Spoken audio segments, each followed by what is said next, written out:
This is Small Talk with 101 ESPN's Michelle Smallman. It's episode 147 of Small Talk. Your host, Steve Cerruti, and Michelle Smallman with you. And Cerruti, I know we have a lot to get to today. We're going to talk to Jen Lada, our friend from ESPN Milwaukee, ESPN National. You probably just saw her on the coverage of the spelling bee. She was killing it. And Milwaukee and Wisconsin in general seems to be the epicenter of all of the drama and action in sports these days. So we're going to talk to our good friend Jen here in the pod in a second. But before we do that, Cerruti, what's up? Nothing, but I was just going to say, yeah, pumped to have Jen. And, you know, I thought you're right. Milwaukee is sort of the center of the drama universe in sports, but I thought like the Midwest, there was supposed to be no drama in the Midwest. Like, what's going on? You know, there is really no drama, I guess, with the Bucks because Giannis is like the perfect guy for Milwaukee and that he is all business, like only cares about hooping, which is why I think a lot of people like him. There isn't like, he's not trying to team up with everybody else and start a super team. He's like, no, fuck that. Like, I'm going to do me. I'm really freaking good. And I don't need to do that. That's why I've always liked guys like he and Damian Lillard, although Damian Lillard now is maybe on the trade block as well. But yeah, it'd be good to talk to Jen. Milwaukee, a place I've never been, but I've always wanted to go. Oh, Cerruti, we got to get you to Milwaukee. Well, I got to get to St. Louis first. But oh, yeah, that's true. If you St. Louis won, Milwaukee too. If you cruised through Milwaukee before you came to St. Louis, we would have some Could you imagine? Oh, my God. Hey, I'm in Milwaukee this weekend. What's up? You would probably stop talking to me. I would rightly like, so. For what? Yeah, but just a good weekend. Just wanted to get away. Wanted to check out the Midwest. You know, you would like have a brain aneurysm. I would fly out there and kill you. Yeah. I wouldn't kill you. That would be a bummer of a move. No, maybe I'll try to kill two birds with one stone at one point. So I have friends who live in Chicago, but they go up to Milwaukee all the time. I think their parents have a place up there, and they are like obsessed with it. And they say, you know, it's an awesome city. So I've always wanted to go. Again, I feel like I'd fit in well. And this is why I drafted Wisconsin 3. And I've never even been to Milwaukee, but I know the people of Milwaukee would embrace me, and I would embrace them.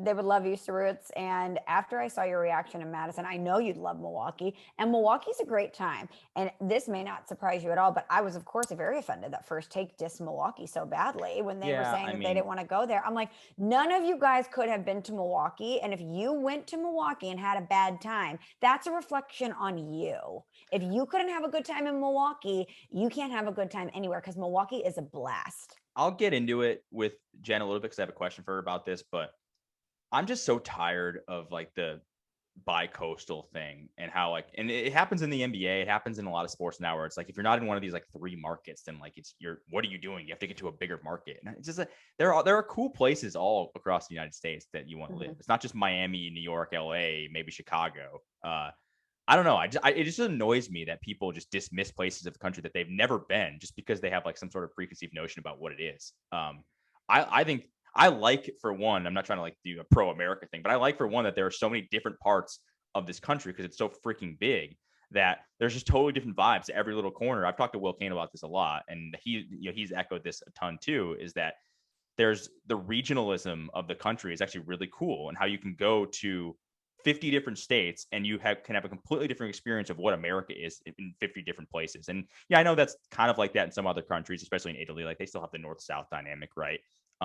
Which is cool, but there's just nothing like, you know, America, where it's just like there's just different things that you can do and different vibes based on whatever state you're in, how big, no matter how big or how small it is. So I love that part. And, you know, I get annoyed when people are like, oh, if it's not in New York or LA, then count me out. It's like, dude, grow up and like actually see some shit. I don't know. Yeah, you know what they say, Steve, there's not a boring time or boring places, there's boring people. That's true. Yeah, you should be able, I mean, if you're right, and if you're with the right people too, like no matter where you are, you should be able to have a good time. That's right. I also think it says something to be adaptable, right? I can hang out in a bonfire on a folding chair and drink a can of Bud Light and have a great time. Could also get down drinking some champagne on a yacht, right? Yeah, you go from bougie to chill in like record time, and that's a great quality to have.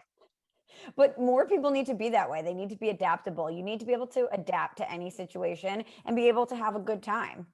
Yeah. And honestly, I get uncomfortable with the bougie stuff sometimes. Like, I don't like being overly fancy. Like, you're a little bit more like you could roll in those circles a little bit more than I can. Like, I'm just like down home, chill. This is why, again, Milwaukee's probably the place for me. But I do love going to the city. You know, when I say the city, like for those of us in the Northeast, that's New York City. It's the city. No. I've never Anywhere in America, the city is New York. Yeah. So just in case anybody was confused there, I've never been an LA guy. I just think it's kind of weird spread out. It's not kind of my vibe. Now, if I was in like Manhattan Beach with Priscilla, like, all right, maybe that's a different scene. But like, LA and Hollywood, I've just never really been my scene.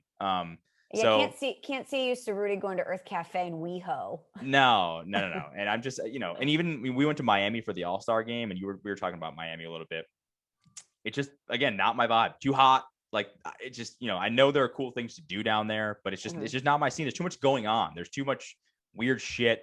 And I'm much more of like some of my favorite vacations are smaller towns, like Charleston, Savannah. Loved it. Absolutely loved it. Because it was like a small, cool, like kind of quaint. Still Charleston's still like a kind of a big spot, but that's way more my speed than some of the bigger cities. So we're going to talk about this a little bit later with Jen, because I want to get her take on some things from Miami. But Steve, I am fresh off of a plane from a Miami weekend. So it's funny you bring up Miami. There we go. And I'm going to talk about this with Jen. I always forget that Miami is, because I spent a lot of time there. I would say relative to other places, have I spent more time in New York, Chicago? Yes. But when we worked in Connecticut, weirdly, I felt like I went to Miami a handful of times. There's always an event there, right? There was an big event game there. type thing, Super Bowl, college football, baseball. Izzy, that was based in Miami. So I went there a few times. I've been there several times on trips. So I feel like comparatively to most major cities in America, I spent some time in Miami, right?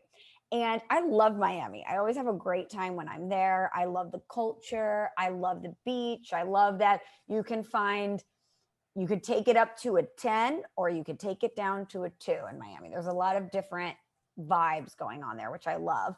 But I always forget that it's essentially like another country, that it couldn't be further from my life here in St. Louis, from a cultural standpoint, from what is the word I'm looking for here? Just what's normal, what's accepted as normal behavior or societal norms. Like you can walk in anywhere in Miami, Steve, and not have any clothes on, basically, and it's just accepted. You have to though, because it's too damn hot there. I mean, when we were there in August, it was borderline unenjoyably too hot. Like the beach, we went to the beach and the sand was too hot to walk on.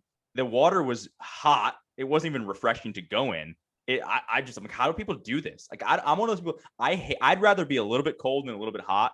And I definitely don't want to be super hot like Miami style. So and maybe that's why I'm so down in Miami. I can't be that. I don't want to be sweating for no reason. Right. Totally understand. But we had a boat day, we had a pool day, we had a beach day, and I was the person that when we were going to a restaurant or popped at a little bar or whatever, I'd be like, oh, let me get my cover up and put it on. And then I do, and I walk in and no one has clothes on, and it's just fine. And I'm fine with it, but I'm like, oh, that's because I'm from the Midwest and I could never walk into a restaurant. Yeah, imagine if someone like who was dressed like Miami just got plopped into, I don't know, like random downtown St. Louis. Like, what the fuck is going on right now? That would actually be a really funny reality show, is to take someone who's a native of Miami, who's used to dressing so flashy and showing a lot of skin and being able to be in a swimsuit 24/7 and drop them in the scene. Loud in Miami, and drop them in St. Louis and see how it goes. Yeah, that would actually be great. And then you could do it with different cities. You could do like, drop somebody from, I don't know, country Alabama and put them in like Hollywood, see what their deal was, totally. Cocktail bar. Yeah. Or how about somebody from Texas up in like Vermont? Yep. Well, what's weird is like the Vermont, New Hampshire vibe is like, it's the south of the north, if that makes sense. Oh, okay. Because I'm not saying like politically or whatever, but like more in like there's a lot of ranches, there's livestock up there, True, I mean, freaking the what is it? New Hampshire's state slogan is live free or die, which is amazing. I mean, it's so aggressive, but I love it. So I think we went over that in the state draft. So I think it's funny how those actually are kind of oddly similar in a way. Isn't this basically what was that stupid show? Back was it The MTV? Simple Life. Yeah, the Simple Life, where they would drop what's her name, those two chicks in like a farm, and they would like make them do manual labor. That show was hilarious. It was so good. Actually, I don't think.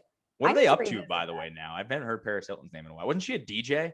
Oh, I know Paris Hilton. I don't know her personally, but one of my friends is friends with her. I was gonna say, Paris. Well, what's happening right now? One of my friends is friends with Paris, and Paris is engaged and is a DJ and makes tons of money. She has all of these brands, perfumes, clothing, all sorts of stuff. But this is something that only I feel like would happen to me, I shouldn't say happen to me, but happen with someone that I know. Is during quarantine, I'm scrolling through and everyone's like, I'm watching Tiger King. Don't really have much going on. Maybe we'll make some sourdough, right? Like, this is what everyone's doing. We're bored out of our minds. One of my friends' Instagram stories is like, making orange chicken tonight with Paris. And it's like her at Paris Hilton's house whipping up orange chicken. As you do.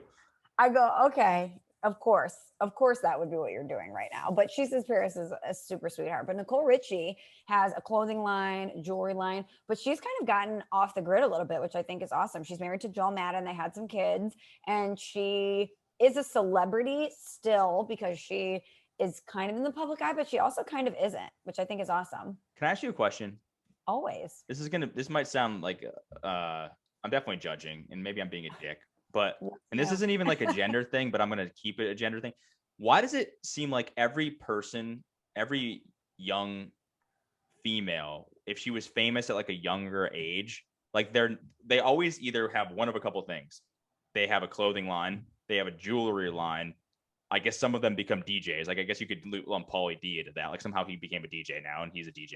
Shaq's a DJ. Like, why are there's like these paths that celebrities take when sort of like maybe their star isn't as bright as it used to be. Christian Cavallari, one of them. And like, I know they want to start businesses. I totally understand that. But it's always like, does everyone have a clothing line that was at one point famous in their life? It's unbelievable. And who is buying these clothes? Who? I don't know. Jessica Simpson made $1 billion off her clothing line. And I'm like, who is shopping for Jessica Simpson apparel? Haven't even thought about Jessica Simpson in a decade. Sorry. Nothing against her. She was great, back in the day. But again, who are the people? Did you buy any Jessica Simpson stuff? Like, who's the one celebrity that you're like, I'm buying their stuff? Is there one? That's a good question. Have you bought anything at Uncommon James? I have not. I went to the store in Nashville just to see it, and I was like, this is it. No disrespect, Kristen. Like, I appreciate the hustle, but it's a small space with jewelry. I mean, it was cute. Don't get me wrong, but just not really, the show builds it up. The show makes it seem like, this big thing. I'm trying to think, is there one celebrity that if they came out with something, I would be like, I'm going to check it out? That's a good question. You're probably going to laugh at this, but who I love is Ina Garten, the barefoot contessa. Oh, what does she have? Well, doesn't she have cookware, I guess? I don't think she has cookware, but if she came out with cookware and she was like, hey, to make this panna cotta with balsamic strawberries, you need this bowl, I'd probably buy it. This bowl and good olive oil. And great olive oil. Yeah, I always love that distinction. You know who else I love? We talked about this in A+ content. I love Allison Roman, who's also a chef. I feel like I'm influenced by chefs. I love food. And when you're in the kitchen, sometimes it is difficult to execute certain things if you don't have the right tools. And so I know it's all propaganda. It's product placement inside videos and inside TV shows, and they're getting paid for it. I get all of that. But sometimes if you're cooking and they're like, you need a deep pan or a Dutch oven, and you're like, oh, okay, well, I only have this big pot, and then your chicken doesn't come out the way you expect. You're like, damn it, it's because I didn't have the Dutch. You know what it is, Steve? It's like when you play golf and you suck at playing golf. You're like, it's my clubs. It's the clubs. Yeah, it's never you, of course. It's not my skills. It's not my skills as a culinary artiste. It's because I didn't have the Dutch oven that Allison Roman has. So I feel like I am influenced by that big time. The other day, someone that I follow on social media was talking about this olive oil that they take every morning. They take a shot of olive oil every morning, and it's supposed to be good for your were you supposed health. to do apple cider vinegar? Wasn't that the thing? Now it's olive oil? Yes, it's both are good for you. Both have health benefits, but this olive oil specifically is supposed to be good for, it's an elixir. It's supposed to be good for health and longevity. I bought it. You bet your ass I bought it. Hey, crazy idea. Instead of just taking a shot of olive oil, maybe like put that on a salad and just eat it like a normal person. Is that no, this is I'm pulling it up. I have to read it to you now. Is it not normal olive oil? I don't understand. No, it's clearly special. Okay. So you can't, you're not supposed to like put it in cooking, basically. That's what you're saying. No. It's just a shot. See, that's why would you do that? I don't get that. I don't get these trends sometimes. But I did do one time. I did do a shot of apple cider vinegar. It was one time I tried it. I was like, you know what? I'm gonna try to be healthy for one day, and that was the last time I did it. Wasn't great. Hold on. It's like fish oil too. If you take a fish oil thing, then it makes your breath smell like fish the rest of the day. Okay, so this olive oil is called an elixir. It is science-backed, fully tested. It's an olive oil with polyphenolic health properties. Okay. And she grew up in Greece. And it's called a living elixir, Steve. And it says it invigorates each body system with a powerful combination of plant-based superphenols. So Sure. it is derived entirely from a recent harvest of hand-picked Mediterranean olives, and it is a journey of total body resilience. Just What so does you it know. do? What is it like? What are the claimed health benefits? Okay. It's got a lot of antioxidants in it. It's got Okay. 1, 2, 3, 4, 5. It's got several antioxidants in it. I don't know what that means. I never know. Like this is it's like okay, It's good they're just buzzwords. It's good for anti-aging. Okay. So it stimulates healthy collagen connectivity, skin elasticity that delays the onset of wrinkles. It's also anti-inflammatory and helps prevent other sides of skin aging. It reduces oxidative stress while supporting mental clarity, and it helps to maintain heart health. And it's also anti-inflammatory. See, I feel like antioxidant, anti-inflammatory, like all those words, those are like the health equivalents of like when you're in office and people are like synergy and inclusion and like they're the same thing. They're just these buzzwords that all sound great, but like what do they actually mean? I don't know. How are they being used? How are they actually helping you on a day-to-day basis? So I don't know. I'm not gonna. I very much understand. I know that this is like very much in your lane. You're gonna take a shot of olive oil every day because you read it in a magazine and it seems. And you know what? It might make you feel great. And if it does, it's awesome. If it's a placebo, doesn't even matter as long as it makes you feel good. But I feel like this is a scam. I feel like it's a scam. I'm sorry. Like I'm gonna say it. Like, or just put it in a salad and be a normal person.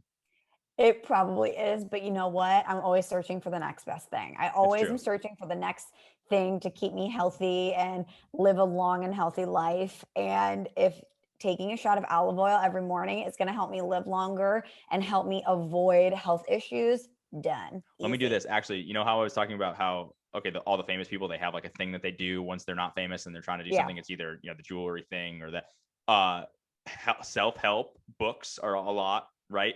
A cooking line or a cookbook, right, is another example of that. Or like if you go the Gwyneth Paltrow route, you do like Goop or some sort of self-help deal like that. Those are another. There's like 10 things that these celebrities they gravitate to, and they all open the same shit and they just sell it, and people still buy. It's amazing. People buy all this stuff. Totally. No, you're right. How many lines do the Kardashians have? Yeah. Kim has Skims, which is undergarments and athleisure. Kourtney has Poosh, which is the Kardashian version of Goop. Khloe has a denim line. Kylie has cosmetics. Now Kendall has a tequila, right? This is what celebrities Everybody's got a tequila. Tequila's another one. That's a great one. Mostly guys. Yeah, Clooney, right? He's got a tequila. He sold it. 1 billion. Yeah, good for him. Casamigos is not bad. Yeah, it's pretty good. But everyone's got a tequila, of course. It's just funny. Like they all gravitate to the same shit. So what should we do once this podcast? I don't know. Something that doesn't matter. We should do something that we completely like. Here's the thing. I don't want to lead the small talk audience and the Shelleys astray and like selling something that's crap. But I feel like, isn't it easy if you're famous to just like make something up and be like, this is really good for you and it's my line, and people are like, sure, I totally believe this person. I'm gonna buy this thing that's gonna help my hair grow or help my nails look longer or whatever, my skin glow a little bit, and it may or may not work, but you're gonna do it because you like this famous person. Okay, so what's something that we could genuinely endorse to not lead the Shelleys astray, or genuinely create that we would like, and they would also like? Okay, so all of the Shelleys that we have met and we know that listen to this podcast are a good time. They're cool people that we would actually want to hang out with IRL. So when I think of that, how about this, Steve? You love maps. We both love boats. What's a better time than a boat day? Why don't we come up with a hat that is a very specific hat only made for when you're on a boat? Could be a bucket, could be a hat with a specific bill. Maybe it has some netting in it. I don't really know what it is just yet. Maybe it has a flap on the side where you can hook your sunglasses. Actually, that's not a bad idea. It's the Shelley boat hat. Let's go. The Shelley boat hat. We already have a great title. for when Shelley's go, when Shelley's hit the water. Okay. Yeah, when they get nautical, I get it. Well, this is our The next. nautical This is our next. Shelleys. So when we sold the shirts, which we didn't even have that many of, and again, shouts out to everyone because they went in like 3 seconds. We sold them because we thought it was a cool thing to do, and we thought people would like them, and there was really no scam there. I think we like basically broke even. Like it was just a cool thing that we wanted to do, right? Right. And this is the same deal. Like whatever our next merch drop, we were talking about maybe dad hats or something else. So maybe it'll be the Shelley boat hat. You know, bucket hats are super in again. Bucket hats are all the rage. I actually shout out to my friends at Arch Apparel who always hook me up with the latest gear that they have. I think I've sent you and Maddie some stuff from them, but they're a great St. Louis brand. They sent me a baby pink bucket hat and it says Sizzlin' on it. Nice. It's very which cool I love. I was like Sizzlin'. However, I feel like bucket hats are making a resurgence, but how can we elevate a boat hat? Like that's our thing. Okay. So when this podcast is the #1 podcast internationally across the world, really, not just here domestically, across the world, we need to come out with a hat line that is going to take your boating experience to the next level. Yeah. Whether you're on the lake or whether you're in the ocean, you're on a river, it doesn't matter. That's just right. Whenever you're on a boat life, you'll buy this Shelley hat because I want it to be stylish, but also useful too. Functional, so right? We have to, we got to do some research here because neither of us know what you need in a boat hat, but we will find that out and report back. You're totally right. I want it to be accessible to all bodies of water. If you're on a float trip, the Shelley boat hat. If you're on a yacht, guess what we're bringing out? We're going nautical Shelley, the boat hat.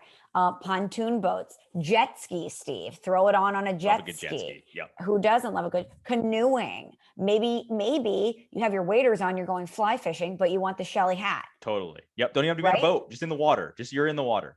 You're over water somehow. Maybe you're going over a bridge and you're like, fuck it, I'm going to put my Shelley boat hat on. There you go.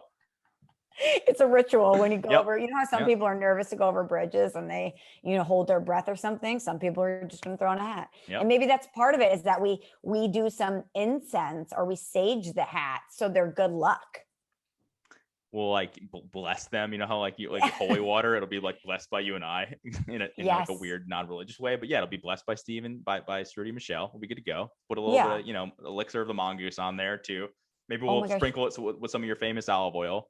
You know what we need to do is, when you go to church and they fling the water at you, the holy water with, what is that thing that they fling it with? It's like branches. It looks like a baby rattle and they just, it does. But man, that thing gets some distance, Yeah. I could be like 20 rows back and I'm like, oh my God, my hair looks good today, Father. But anyway, maybe since we are a St. Louis heavy podcast, even though you've never been here and you're in Connecticut. I feel big St. Louis guy though. Yeah. You are a big St. Louis guy. We do reference St. Louis a lot. Maybe we dip some branches in Bud Light and then we throw it on the hats for a guaranteed good time. We're blessing you to have an awesome day on the boat. It's going to smell like an old dirty hat Stale that you Bud left Light. over at like a frat party. Sick. But you know what? That is what makes it one of one, is that your hat was blessed with some Bud Light. This hat's not clean, but it'll get you through your boat trip. You know what I mean? It's not clean, but it's clean. But it's cool. Yeah, it's very nice. Nice play on words there. I like that. It's good. Okay, I think we should end here and bring Jen into the conversation, but let's marinate on this. I think we were workshopping something Something's here. Cooking here. Yep. This is $1 billion baby. Okay, I'm ready to go. But we're gonna pause here. We will bring in our friend Jen Lada, and we will talk all things Wisconsin sports coming up next. So Rudy and I are so pumped to welcome in our colleague at one point, our friend in life, friend of the pod, Jen Lada. You can hear her on ESPN Milwaukee, Jen, Gabe, and Chewy. If you're in St. Louis or listening from somewhere else, be sure to download the podcast, listen to it. And you also see her on ESPN all the time. She just got done doing the coverage of the Scripps Spelling Bee. Jen, I saw you interviewing Flotus. That must have been cool. It was so cool, but it was also super nerve-wracking because, of course, it's not just like you can walk up there and ask a bunch of questions. They all had to be vetted. We had to send them over, make a few rewrites. And so the pressure in that situation is, of course, to ask the questions that were on the sheet that were approved by Flotus and her people. So that was where I was a little nervous, like, no ad-libbing, Jen, no ad-libbing. Totally. Well, you did a great job. It was amazing. So cool to see you shine in that moment. But Milwaukee right now, Wisconsin in general, is kind of the center of the sports universe. You have the Brewers leading the NL Central. The Bucks are in the NBA Finals. Of course, the drama with Aaron Rodgers. So we thought, who better to talk to about everything that's happening in Wisconsin sports than Jen? So I think we're going to start with the NBA Finals just because the Bucks tied things up last night, evening the series at 2 apiece. So Cerruti, as a resident NBA guy, hoops with Cerruts, why don't you take it away? All right. So really quickly, Jenna, because I have two questions here to start, but this just made me think of this. How annoyed are you of hearing people talk about how this finals isn't awesome? Because it is awesome. And everyone's like, oh, it's the Bucks, it's the Suns, there's not enough star power, which is actually ridiculous because you've got a ton of all-stars. You got several future Hall of Famers and Chris Middleton, who was probably had the game of his life last night. And especially in the last couple of minutes to get that thing over the top. How annoyed are you and the people of the greater Milwaukee, Wisconsin area? Like, are you just annoyed at people who are saying this isn't a great finals? Because it is.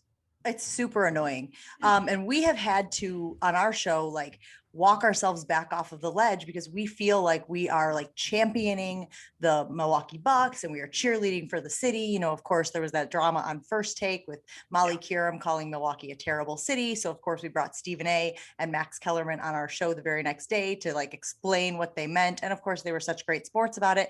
But I think like there's just this perception, again, maybe it's the whole West Coast, East Coast thing. And because we're right smack in the middle of the country, there's just an unknown about our area. And I think people just assume that if they don't know about it, it's because it's not worth knowing about.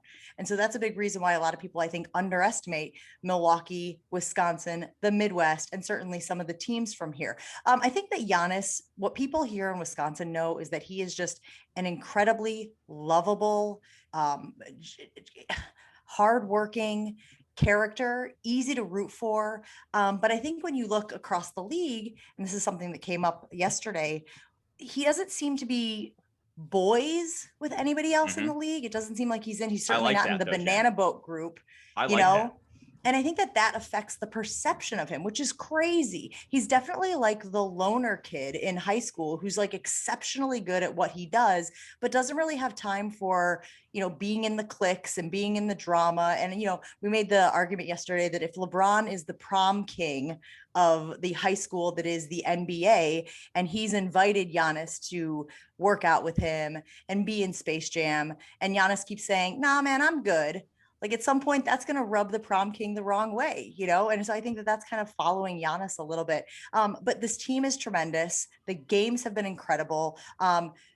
You know, having to decide between which is a better story, Chris Paul winning a ring after 16 years in the league, or Giannis, a kid who was drafted when he was 18, totally unknown, used to share shoes with his brother when they would play basketball games in Greece, would sleep in the gym. Like these are incredible stories. And so like, I think if people start embracing the storylines a little more, instead of being so preoccupied with, oh, what teams aren't in the NBA finals, I think they could really get on board and enjoy it.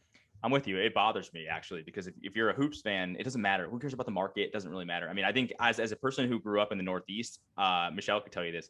When I went to Madison, I've never been to Milwaukee, heard great things about it. And I would like to get there at some point, but Madison's one of my favorite places on earth. I would move there tomorrow. So I am like I'm an adopted son now of Madison's. Now at least I can call myself that. But getting back to Giannis, I want to ask you this because this is the second part of the question. And I'm going to steal this from something we used to do back on the Rosillo show days. Do you think, because there's been a lot of like ups and downs with Giannis, right? That it's kind of like Ben Simmons, but not quite. I think he's obviously better than Ben Simmons, but it's like a lot about what he can't do versus what he can do. And I think in this finals, like he's doing things that we haven't seen since Shaq, but it's still, he can't shoot free throws. You know, he doesn't have a consistent jump shot, but he does a million other things that are great. So I don't put your bias aside because I generally want to know, do you think Giannis is overrated, underrated, or properly rated by like the masses? Okay. So this is always tough because you're talking about a guy who has 2 MVPs under his belt, a defensive player of the year under his belt. So you could make the argument that like, how could he possibly be underrated? But there feels like there's always an asterisk to those titles and those accolades. I feel like you hear things like James Harden saying, oh, it's not that hard to be 7 feet tall and dunk. I got to have some skills. And you've got the Kevin Durant story that Jay Will told like a few weeks ago, where he was like, don't compare me to that guy, to which Kevin Durant was like, I never said that. And Jay Will was like, why would I make it up? You know, that kind of drama. So you have people who still don't give him credit for what he can do. You're right. There's so many narratives about, oh, he struggles with his outside shooting and, his jump shot is still not great. And he obviously struggles with the free throws. I think it's because Giannis wants to be the very best. He wants to be in that upper echelon of talent in the NBA. And I think in his mind, he's convinced himself that in order to do that, I'll use a phrase from baseball, he has to be a 5-tool player. And he's exceptional at like 2 of the tools. So I think what you're starting to see is a little bit of an acceptance, especially now in this postseason run, of let's just be amazing at those 2 tools. And let's work on some of those other tools in the off season. Once it rolls around, you can work on it during the regular season. But I think that sometimes when he goes up against, high level talent like a Kevin Durant, he wants to show that he belongs in that conversation. And I think he starts to force things that may not necessarily be there. There's no doubt that this guy is a top 5 talent in the league, but I think so much of the narrative is the things that he can't do that a lot of people are blinded by that.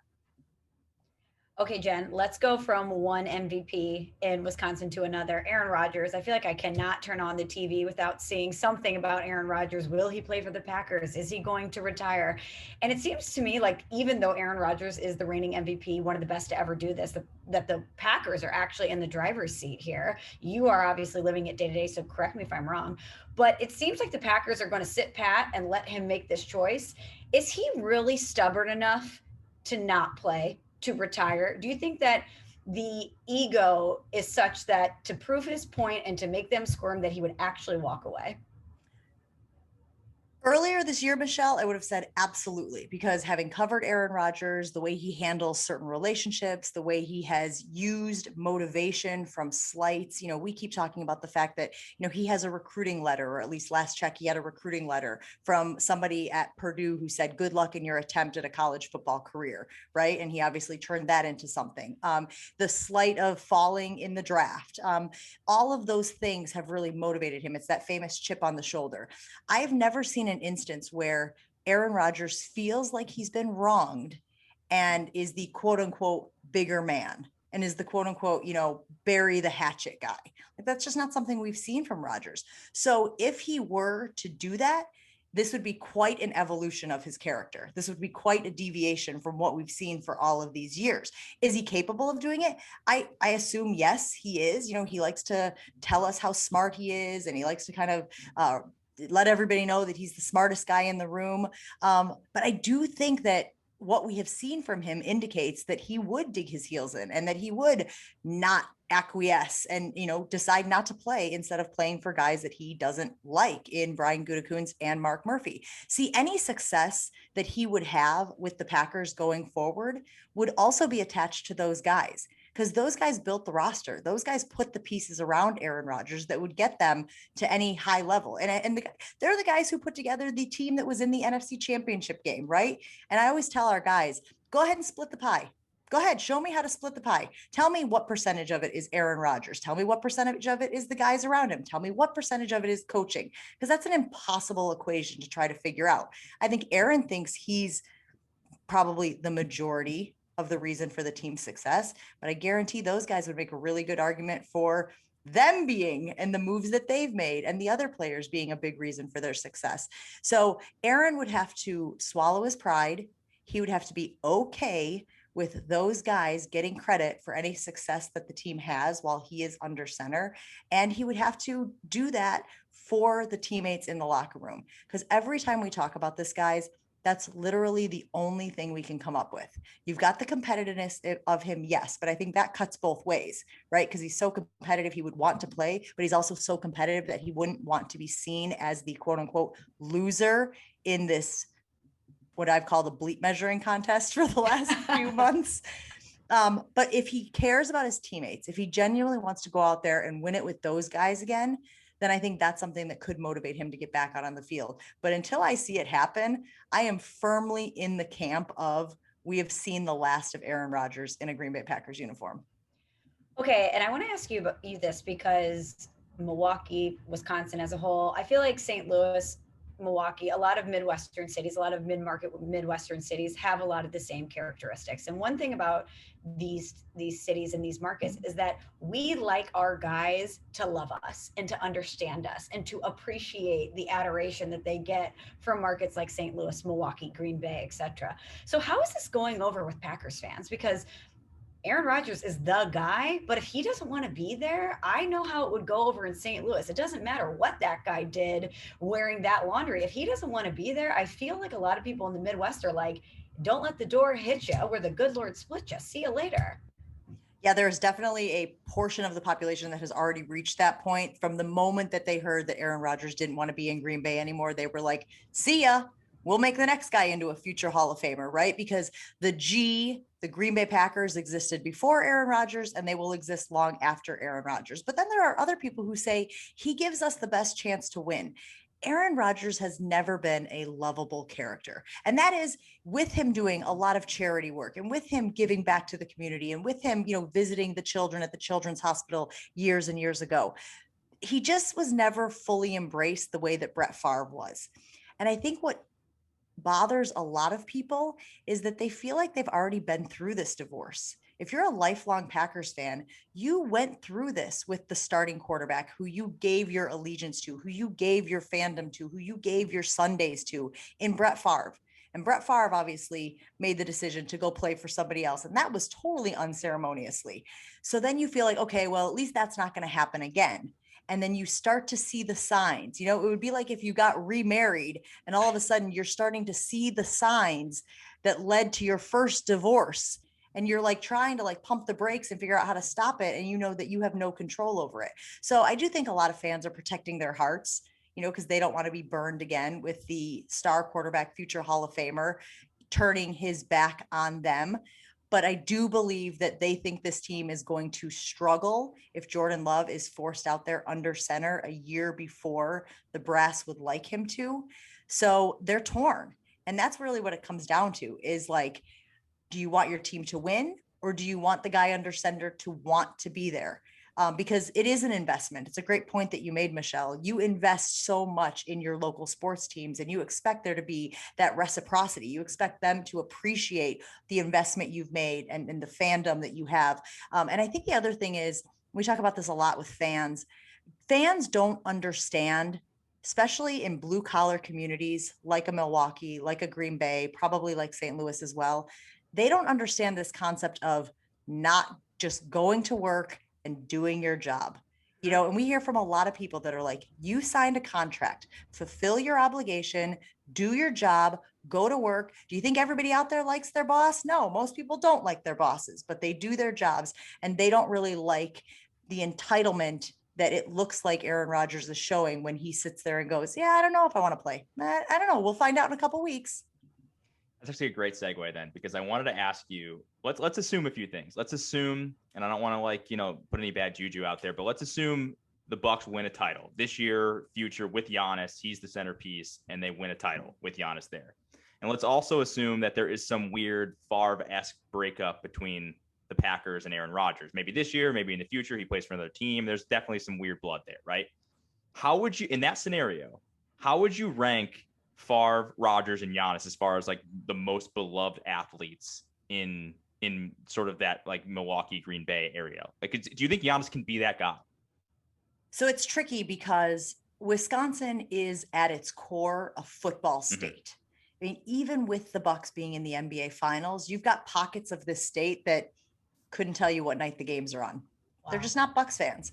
And they're waiting for, the football season to start, whether it's the Badgers or whether it's the Packers or maybe even their high school team, but just not NBA fans. So I've made this argument before where I've said, if Giannis wins a title, the first one, in almost 50 years here in Milwaukee, he will skyrocket up that list that you mentioned. And it's interesting because concurrently you're seeing Aaron Rodgers further fall down that list in the minds of a lot of fans. Brett Favre is considered Teflon in this state. It's crazy. I mean, it I is know. crazy. That It's is wild. It's crazy because he goes out there and he says these things that divide the fan base. And he obviously did all the stuff in New York where people were like, but the way that it's seen by so many Packers fans is that's Brett, good old Brett, and they kind of like laugh it off. So I feel like he will always be a lot of people's favorite athlete in Wisconsin. But I do think that any titles that Giannis brings, and because of his story, right, it's being turned into a Disney movie, guys, like that will continue to reverberate across the state. So I think he'll only continue to get closer and closer to the, pedestal that so many people still have Brett Favre on here in this state. Okay, I have 2 life questions to throw your way, but before we do that, fill in the blank for me. The Bucks win the NBA Finals if. The Bucks win the NBA Finals if they can ride the momentum from the last 2 games, get this next one in Phoenix, and then come back to Fiserv Forum with the crowd behind them, with the momentum that we talked about, with guys who have been struggling in certain areas, finding their shots, guys like Drew Holiday, maybe even PJ Tucker. And I don't think that's that far-fetched. I think there was a point during last night's game, which was Wednesday, where it was like 3 minutes to go and the officiating had been dreadful and guys were struggling and they started out really weird. It was a weird vibe in the arena. Like, I don't know if it was nervous energy or what, but with about 3 minutes to go, I said to myself, if they can somehow pull this off, if they can somehow overcome all of those things I just mentioned, they're going to win the whole thing. And then it was, a great rebound here, a clutch 3 here, a steal here, a block, the Giannis block. And you were like, whoa, all of a sudden you started to feel like this is a team of destiny. This is a team that can actually do this thing. So I think if you ride the momentum from these last 2 games and get this win on Saturday in Phoenix, it's theirs. Oh my gosh. I'm cheering for you guys, obviously. I'm like, yes, go Milwaukee, go Wisconsin. Okay, before we let you go, Jen, since you are a friend in life, and honestly, I think if I needed advice from anyone or a ruling on something, you're a great person to call because you're level-headed, you have life experience. So I thought Jen is the perfect person to ask these 2 questions to. So I was in Miami at a bachelorette party over the weekend. Miami, very different place. Hadn't been really out anywhere like Miami since pre-pandemic. And I forgot what it's like to go somewhere like that. But two questions I need a ruling on. Number 1, I was walking to the bathroom and a man stopped me and said, "Oh my gosh, congratulations." And I said, "On?" And he goes, "Being so gorgeous." Sick.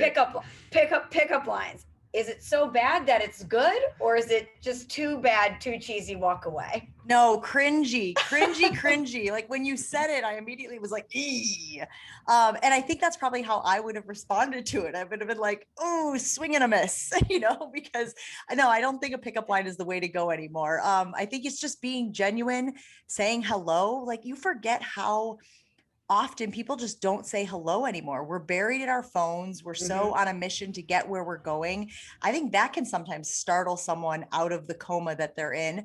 And, it doesn't hurt if someone's good looking and, you kind of make eye contact. I think that's always going to be the way to go. Just like exchange a normal pleasantry. If somebody's wearing a Bucks hat, you happen to notice it and say, "Go Bucks." That's something. I saw a dude the other day, and not that I'm picking up guys because I am obviously happily married with children. But I saw a guy wearing a Bears jersey at the Bucks game the other night. And I walked over to him and was like, "Yeah, Justin Fields, let's go." Like that type of stuff is more authentic and natural than the, "Did you just fall from heaven?" or whatever those other garbage lines are.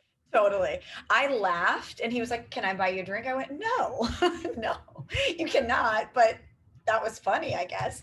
But Cerruti thought it was cringy, and I'm like, "Am I too tough of a judge?" And I was like, "Jen will know. Jen will give good advice." Do people use do people use pickup lines unironically anymore? I didn't even know that was a thing. I feel like Michelle, someone would be like, "Go Cards." As to your point, Jen, you'd have like a better chance at talking to Michelle for longer than if you use a weird pickup line. So I don't know, not to give anybody advice out there, but that's the way to go. Well, and you don't want to go too far in the other direction either, right, Michelle? Because I know that this is something you've probably experienced where you start talking sports and a guy thinks that it's his job to educate you in the space, right? And you become that meme of the guy talking to the girl and whisper, like talking, and she's then rolling her eyes.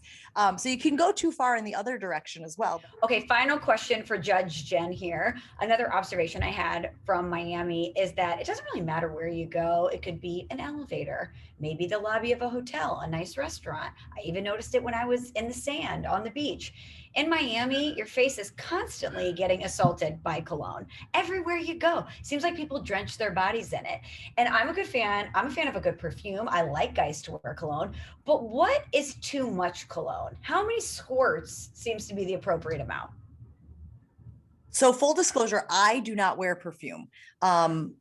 Like back in the day, I had a scent, you have your signature scent, right? And then of course you would smell that scent and it would remind you of where you were in your life at that time. So like, I feel like you have to change that because all of a sudden you're thinking of an ex-boyfriend or like, whatever was going on in your life at that time. Can you guys hear the dog barking? Yeah, but it's okay. It's not that loud, right? Faint, like but I can get him out real quick. Hold on. Okay, no worries. Cerruti, what was your old scent? Was it Curve for Men? No, I don't. I've always been a polo red guy, but I don't wear cologne, so it's hard for me to say. Like I don't invest in colognes, so I just don't. I'll ask you that when Jen's done here. Okay, perfect. Go ahead. So I am not a great expert on how much perfume one should wear. I think I was a wrist gal. I put a little thing on the wrist, maybe behind the neck a little bit. I also used to at one point wipe it behind my knees because somebody told me that like your knees sweat and it's just another way of like a good place for the scent to come from. But it's funny because I definitely got to the point where when my husband would fart, he would spray his cologne. Oh no. And then all of a sudden the cologne became like the Pavlovian response to the farting. Oh my gosh. Sometimes that's worse too. Daria's popping in here. Yeah. Oh my God. Did he just say, are we talking about farts? Yeah. So it got to the point where then I was like, we'd get dressed up to go for a night out. And all of a sudden, it'd be like, should I put the cologne on or no? No, because the cologne reminds me of the farts. Yeah. So like, actually, no, the cologne is not doing its job. But I also don't wear deodorant. What? And the only time I wear it is if I'm going like somewhere, like to an interview where I know I'm going to sweat and like I need to present myself in a certain way, but like day to day, don't wear it. How's not even natural deodorant, nothing. Not even natural deodorant. Natural deodorant actually is sometimes worse. So I think you're better off going no deodorant sometimes than natural deodorant. So like I don't wear it to go to the gym because I feel like, well, we're all sweating. And it's funny because it was like maybe 10 years ago or so, I started to get really freaked out about chemicals in my body, and we're so aware of like natural products and whatnot. And so I was like, wait, what exactly is in this deodorant that is keeping me from sweating? Like, this can't be good. And I'm putting it on my armpits, and it's like seeping into my skin. So I think I definitely like scared myself out of wearing deodorant. And now I'm to the point where it's like, my family doesn't care. I mean, if they do care, they don't say one way or another. And I mean, I show up wearing a ball cap and sweats to radio every single morning. So I guess it's probably safe to say that if you see me on College game day, I have deodorant on, but most other days, nah. Yeah, if you're down in like Baton Rouge, LSU, I feel like that's a different story than just sitting in a studio. Like you're probably okay in a cool studio, but I would imagine anytime there's game day down south, that could be a problem for you. Now, do you think that's going to change how people view me? Do you think there are people out there going, Jen Lada, she stinks? I know, because they're probably not around you, so it doesn't really affect them directly, right? They're like, whatever, it's her choice, do your thing. Like, I think people would respect it. If they were standing next to you on a hot day, they might think a little bit differently. I don't know, but I think they'll be all right. I have to tell you, I think the response from people is going to be like, I'm impressed because I have been around you a lot in person and never once thought you smelled bad. Good point. So the fact that you don't wear deodorant and you also don't have BO is kind of a revelation. What's your secret? Like, how do you not have BO? I don't know. Like, I wish I could tell you. There you go. I wish I could tell you what the answer to that is, but like, yeah, I mean, and look, do I definitely sweat when I work out? Of course. Do I stink when I work out? If I sit in my clothes for longer than I should? Absolutely. But like, I just don't, I've never been one of those people who like every morning wake up, you brush your teeth, you put your contacts in, you wash your face, you swipe the armpits with deodorant. Like I just skip that step. Okay, so the answer to the cologne question is any squirt is too much. I would say more than one, but that's me from a dude's perspective. I just don't wear it because I would only wear it if I was going to a nice place that was indoors. I would never do it if I was going somewhere outside. I definitely don't do it if I'm just around the house. Obviously, I remember dudes in college used to like love it. They would just always want to have that like musk going, and you're like, guys, settle down. Like this isn't helping you out one way. It's actually probably hurting you more than it's helping you. And then now that I'm an adult, I really don't have any need for it. On top of that, every cologne commercial is terrifyingly weird. So I also don't feel like I want to put that vibe out there. So I'm very much anti-cologne. Yeah. And I have a 12-year-old guy. So like Chase is getting to that space now where like, he's starting to wear deodorant and he's starting to be very conscious of what the girls think of him. And we are not at all even close to the Axe body spray world. Like he has never been like, hey, can we pick up some Axe body spray? Like, no, right now we're still fighting with him to take showers. Like after baseball practice, we're like, you have to take a shower. Axe was such a big deal back in the day though. I mean, like whenever new scents would come out, dudes would lose their mind over the new Axe spray, which is just insane to think of now. Cause I'm like, ew, hard pass. We're still doing that. But it's crazy how big of a deal that was. I think Miami's just behind the curve, Michelle. Because I'm trying to think of like when I go out in places. And like I said, I was at a concert on Friday night and interacting with a lot of different people. And I never felt assaulted by anyone's smell, good or bad. So I just don't know if cologne is like a real thing anymore. I don't know if a lot of people are out there like spritzing themselves before they go out. Tell that to Miami. Because I would get in the elevator to go down to the beach every morning and I was like, my God, it's hanging in the air. It's worse than the humidity. So I mean, I don't know if in the Midwest people are really dousing themselves in Aqua di Gio, but in Miami, let me tell you, sales are up.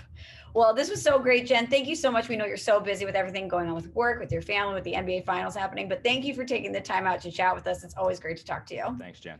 Oh, thanks guys. Appreciate you all. Great conversation with Jen, Steve. I feel like we got up to date on everything Milwaukee/Wisconsin sports. Yeah, again, some point I'll get there. Jen also Marquette grad. You know that I didn't know where Marquette was for like most of my childhood. Like you grow up and Wayne Wade went to Marquette.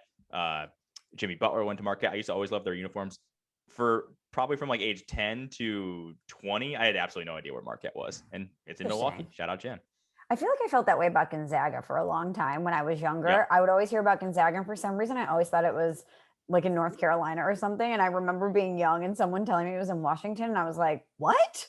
Gonzaga's in Washington? When I was a kid, I used to think you might know this, there's a Stamford, Connecticut. Yes, I know. And I used to always think that Stanford, the university in California, was actually in Connecticut, which made no freaking sense. That's actually hilarious. Yeah, pretty stupid. Pretty dumb. I always get confused too. The Washington University of St. Louis, that doesn't make any sense to me. Washington University in St. Louis, yes. Like Washington University would be like, okay, why would that not be in either the state or the the territory? But no, it's just named after George Washington, right? Yes, beautiful campus, Steve. Looks like Hogwarts, Harry Potter's. It's the Ivy of the Midwest. Okay, I have heard it's a good school. I know one random kid that I went to high school went there. And I've never heard of the school before. And that's you have to be wicked smart to get into WashU. Let me tell you. Interesting. No, that's Did you do a lot of kids? I guess no, because you have to be smart. But do a lot of kids go there from St. Louis, from the St. Louis area? No. So it's very much like an out of. All these kids. That's always so funny to me too. Is like. When kids like that, they come from so far away to go to a very specific place like St. Louis, like all over the country to go to this really good school, and they're in St. Louis. And I wonder if that must be crazy culture shock for a lot of people. Totally. And it's in the heart of the city. Yeah. Interesting. Well, a lot of people I know that went to WashU from other places ended up staying in St. Louis though, because they love it so much. Of course you would say that. Just saying. It's true. I was talking to this guy the other day who is from New York City and ended up staying in St. Louis after he went to WashU. He's like, I love it here. I'm like, who doesn't? It's just so amazing. I get it. Anyway, Steve, before we get to a review, I just want to tell you that I briefly Googled boat hats and a bucket hat, a cream bucket hat came up with the word MILF on it. Oh. And then underneath it, it says, man, I love fishing. Okay. Oh, wait, really quickly. Actually, really MILF, quickly. Man, I love fishing. A new acronym for MILF. Okay, this is great. Really quickly. Did you see the LeBron Instagram Yeah, story Dolphin Milf. where he Yeah. called himself a DILF? Yeah. Where are we at on that? Because I'm just going to say it. And I've been saying this for a while. LeBron, I love you on the court. I love everything about your game. I think you are probably, I would say, the best basketball. Like, I'm not saying there's a difference between the greatest and like the most talented. I think LeBron is the most talented, probably best basketball player ever. I think Jordan's a better winner, competitor, whatever. But man, that guy, he called himself a DILF. Is that acceptable? I mean, I get like jokingly calling your wife a MILF. I think it's funny. But he did that unironically. Like, I just, it's so LeBron, and like a lot of his social media shit is so cringeworthy that like I try to look past it because he's such a great basketball player. But my God, what are we doing? Didn't he also give himself the name King? He called himself. Well, should we be surprised by this at all? He did that in high school, and I guess you got to forgive people, and it just kind of stuck, right? Still, he calls himself King, and he refers to himself as like, Wash King. So we're surprised that the like three versions later of LeBron, he's now calling himself DILF, and we're supposed to be surprised. It's just he's sneaky, the worst person on social media. He's awful. Sneaky. Taco Tuesday. Oh my goodness. And then how about the selfie where he's like, just soaking it all in. I can't believe this is my life. And you're just, what is happening right now? Oh, I kind of appreciate, because he probably can't believe this is life. Sometimes I do stuff on the radio, Steve, and I'll be like we interviewed Mark McGwire this week, and I asked him about the home run chase, and I've interviewed Mark a few times, but he's like, you know what? I asked him a question. He's like, that's a really good question. And I haven't really thought about that.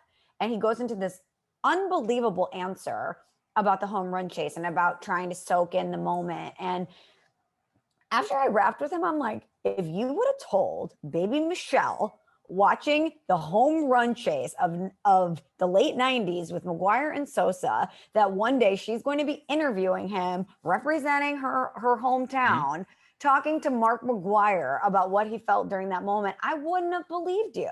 So I totally think that even though he's LeBron and he's one of the biggest celebrities in the world, when you come from a certain background and you do make it and your dreams do come true, it still is surreal sometimes. So I kind of respect him for being real like that.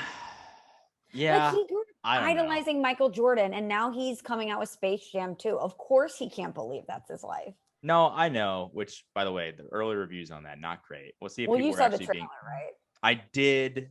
I just thought it was a mistake to make it in the first place. It's just like, so did I. It had been so long. But I don't dislike LeBron for remaking the movie. That's what I'm saying. I just think he could be quite corny on social media. And he sometimes he tweets and, Instagrams like an 18-year-old. And it's like, okay, come on, dude. And it's unironic. That's the thing. Like, sometimes people do that like ironically and it's funny and whatever. He's doing all this stuff completely unironically. He's also a dad of 3. He's his dad. So yeah, but he also still acts like he's the coolest person in the room all the time too. So you can't have it both ways. Totally. But like, once you become a dad mode gets activated. And part of that package is that you're going to be weird on social media. Yeah, but it's been dad mode since he kind of came into the league. Like, I shouts out. I'm not even trying to hate on LeBron. I'm just saying that the social media stuff, not great. He's got a lot of great things going for him. Social media is not it. I love LeBron.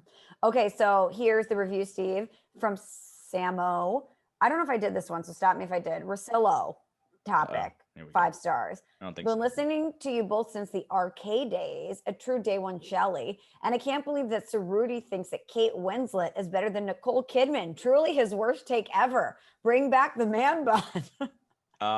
Is that I mean, here's the thing. There's a lot happening with that review. Yeah, first off, the man bun, I would actually like to have it back. I'm just not going to go through that weird, awkward stage. But real quick, if you're making a movie, I would say that Kate Winslet, and you need like the best actress there was.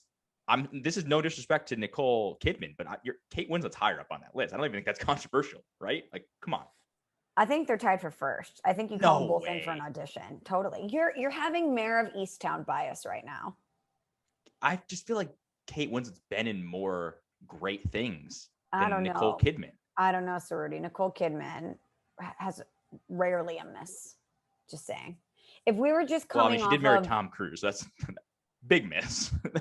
We're talking personal life here. We're not talking. It's all of the above. I don't really know much about Kate Winslet's personal life, but she, I think, is married with some kids. Sure, good for her. But I'm just saying, if I'm casting, if I need like the best female lead I can get, I'm going with Kate Winslet every single time. Well, according to this reviewer, you are wrong. No, Wow, sorry, dude. 2 I'm reviews sorry. in a row dissing your takes. Last week it was DMB rules with a Z. This week it's like, Yeah. I can't believe that you like Nicole or you don't like Nicole Kidman more than Kate Winslet. That's all right. This is a healthy disagreement. I'm okay with I this. agree. This is a good thing to have in society. So it's okay. I agree. And this person also wants you to bring back the man bun, which was a very great look for you. It was a popular look, but I'm sorry to disappoint you. It's not gonna happen. All right. Well, that concludes this episode of the podcast. Steve and I will hopefully be back in action next week. But until then, Bucks and 7. Boat hats for everybody. Thanks for listening to Small Talk. Subscribe on Apple Podcasts or the Podcast One app.